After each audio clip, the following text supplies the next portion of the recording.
Мен Аманкелдінов Асхат Ғазымұлы 1992 жылы тәуелсіз Қазақстанда дүниеге келдім. Қазіргі уақытта Жаңаарқа ауданы Оразалы Жұмабеков атындағы Тірек мектебінің информатика пәнінің мұғалімі қызметін атқарамын. Бала кезімнен ақпараттық технологияға әуес болып өстім.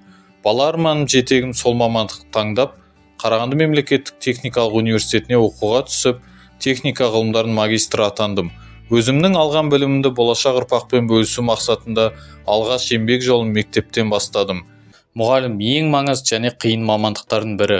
21 ғасыр инновациялық технологиялар заманы. Осыған байланысты мұғалім мамандығы жан-жақты білімділікті, икемділікті, шеберлікті, білім алушыға деген сүйіспеншілікті, жаңашылдықты қажет етеді.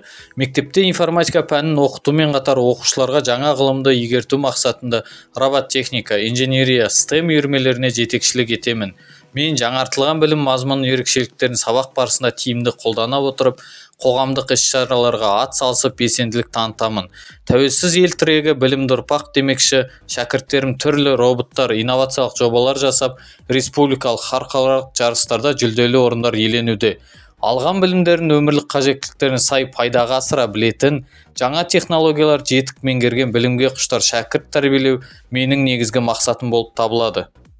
Шәкірт тәрбиелеумен қатар кәсіби шеберлігімді арттыру басты мұратым болғандықтан, жаһандану көшіне ілесе жүріп, түрлі әлеуметтік ғылым-білім салаларына байланысты жобалар жасауды қолға алдым. Мүмкіндігі шектеулі жандардың қоғамда қалыпты өмір сүруіне септігін тигізу мақсатында құрылғылар ойлап таптым.